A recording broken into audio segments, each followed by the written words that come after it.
Olá, meus caros, esse é o trabalho aí de história, tá? Do professor Márcio. O meu tema foi imigração, né? Imigração no período da redemocratização do Brasil.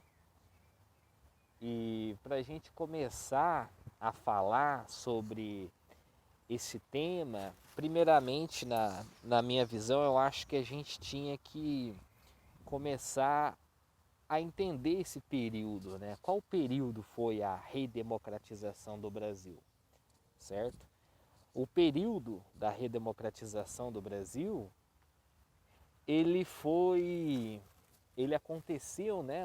Foi ocorrido a partir, né, da primeira Constituição, primeira não, né? Mas da Constituição nova que a gente usa até os dias atuais, certo? Que foi a Constituição de 1988.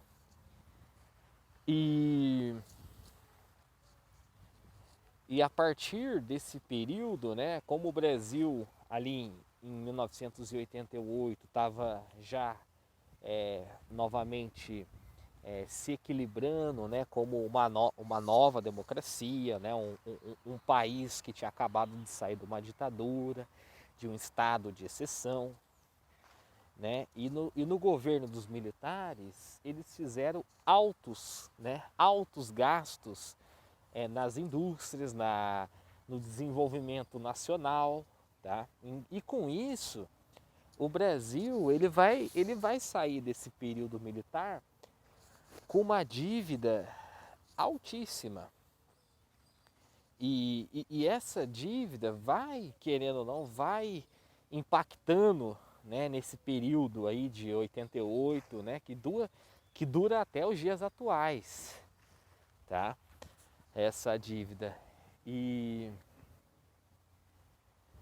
então, aí depois desse período de 88, né, a partir dali, o Brasil ele vai entrar também com a crise do Fernando Collor, né, que vai ser aquela crise que vai mexer. Eu não vivi na época, mas que eu li a respeito, que vai ser aquela crise que vai impactar na, na, na poupança das pessoas, né, que vai impactar diretamente na inflação do Brasil, do país, que chegou a quase 1000%, né, que é uma inflação altíssima. E esses deslizes na economia, esses problemas na economia, vai fazer muitos brasileiros abandonarem o Brasil, né? Muitos brasileiros saírem do Brasil. Mas o principal fator de saída desses brasileiros foi, foi, foi uma questão econômica, como a gente estava debatendo anteriormente. Porque como o país estava numa crise ferrenha, né, por conta aí desses altos gastos, né, que a gente falou, da ditadura, do Estado brasileiro, né, que desenvolveu ao longo desse período, que dura até hoje. O Estado brasileiro é um Estado falido, né? Muita gente fala isso, mas é um Estado endividado, que tem um déficit absurdo, tá? Mas voltando. E então, essa emigração, no caso, né, que é quando é a saída da população do país, esses brasileiros, eles vão tentar a vida, vão tentar achar novos trabalhos, novas perspectivas, deixando o país para ir para os Estados Unidos, para ir para a Europa, para ir para o Japão, entre outros países, né? E, e, e se eu não me engano, tem dados, né, atuais de 2020 a 2021, tá? Dados do IBGE que demonstram que está tendo uma nova alta, né? Esse índice está aumentando, mas por conta da crise econômica que o Brasil está sofrendo e a crise política que o Brasil está sofrendo.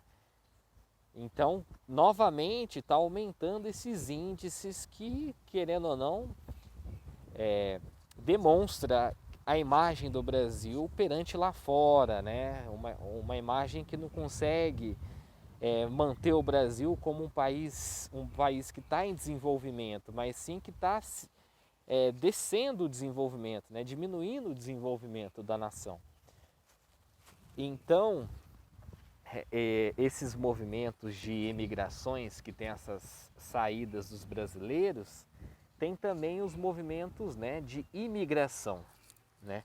Os movimentos de imigração são quando povos, a maioria das vezes povos que saem dos seus países, né, que vão para outros países, né, com motivos econômicos ou também perseguições políticas, né? Isso acontece também. E quando esses povos eles vêm, tá, para o Brasil tentar uma nova vida, por incrível que pareça, por mais que o Brasil tenha um salário mínimo baixíssimo, né, em relação a outros, mas tem muita gente querendo vir para cá, ainda mais, né? Se a gente vai pegar uma causa mais atual, que é a questão dos refugiados, a gente vai ver que os refugiados eles são um novo impacto na sociedade brasileira, né? Porque o refugiado ele foge, ele já está fugindo do país dele, que já tem uma zona de guerra, tá? Já tem um refugiado, já tem também uma condição que mistura, que a gente vai ver no caso do Haiti, que mistura efeitos naturais e efeitos sociais, né, que o cara não tem o que fazer, ele tem que sair do país dele, senão ele está lascado, né? Então, esses povos, né, esses imigrantes e refugiados, eles vão vir para o Brasil com o intuito de sobrevivência. Sobrevivência. Né? A gente já citou aí os haitianos, né? Depois daquele terremoto, se eu não me engano, foi em 2015, né? Aquele terremoto que assolou o país, né? Devastou o país e chegou grandes índices de haitianos no Brasil, principalmente no norte do Brasil, né? Na região do Acre ali. E o governo brasileiro, que ele teve que fazer alguma coisa, né, tomar uma atitude nessas mediantes, né, esses aumentos de refugiados haitianos no Brasil. Então ele faz uma distribuição, né, uma distribuição regional ou uma distribuição espacial no território brasileiro, tá? Aloca esses povos, esses grupos haitianos em cada estado, certo? E a hora que ele aloca esse pessoal, o governo brasileiro também cede documentos, carteiras de trabalho, justamente para esses haitianos já buscarem os seus novos empregos, tá? Mas como o Haiti recentemente vem sofrendo grandes conflitos civis, né? Um conflito político também, né? Porque esse número vem aumentando cada vez mais, refugiados haitianos vêm para o Brasil, certo? E depois tem os venezuelanos também, né? Os venezuelanos é outro caso, né, de conflitos políticos e sociais, né? Muitos refugiados estão entrando no Brasil, né? E esses venezuelanos, a maioria deles não tem documento, não falam a língua, o português, vivem de doações, pedir dinheiro no sinal, certo? E hoje podemos dizer que é uma das maiores crises de imigração do Brasil, seja em relação aos venezuelanos, porque como é um conflito que está aberto, é um conflito que está do nosso lado, os índices de venezuelanos que vêm chegando no Brasil, com o tempo vai aumentar. Tá? Com o tempo vai aumentar e com o tempo, se o sistema, se o mercado não dá trabalho, não dá emprego para esse pessoal, eles vão começar a entrar no crime. Tá? Vamos compor facções criminosas, porque querendo ou não é a única saída para esses caras, você entende? Para essas pessoas que fazem isso. Então os venezuelanos, eles têm um grande desafio para o Brasil. Tá?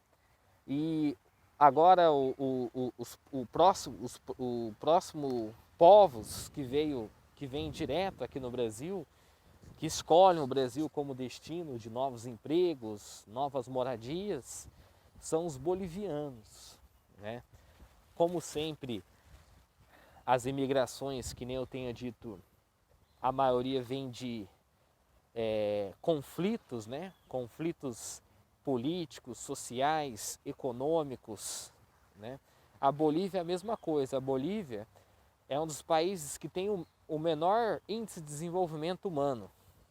Então, com isso, muitos bolivianos escolhem o Brasil como destino para, né, arrumar novos empregos, novas vidas. E com isso, esses bolivianos, eles entram no Brasil, eles conseguem subempregos, trabalhos escravos, principalmente na região de São Paulo, onde tem muitos imigrantes bolivianos que residem em São Paulo, no estado de São Paulo, e trabalham em muitas empresas, indústrias ilegais, né, que usam aí o trabalho escravo aí para compor aí sua produção. Então esses bolivianos que vêm para o Brasil em busca de novos empregos, eles vão ser explorados, né, por essas indústrias, principalmente indústrias ligadas a têxteis, né, indústrias de tecido, sapatos, que empregam esses bolivianos de maneira irresponsável, de maneira de forma escravizada, né? Então, entre outros povos também, né? O Brasil, ele, com o passar do tempo, ele está recebendo muitos povos, né? Tem os senegaleses também, povos que saem da região da África e vêm para o Brasil tentar novos trabalhos, mas em resumo é isso, né? Os grandes movimentos aí de imigração do Brasil, do país, nesse período de redemocratização. As citações, referências, eu vou publicar embaixo aí, né? Mas eu tirei aí de notícias, né? Que você acaba lendo aí na internet, da Globo, da revista Exame. Mas eu vou deixar aí certinho. É isso, professor. O que eu tenho a dizer sobre imigração é isso. Tá? Qualquer coisa, eu mando um PowerPoint e também um fichamento aí para você analisar certinho essa visão aí dos imigrantes no período de redemocratização do Brasil. Obrigado.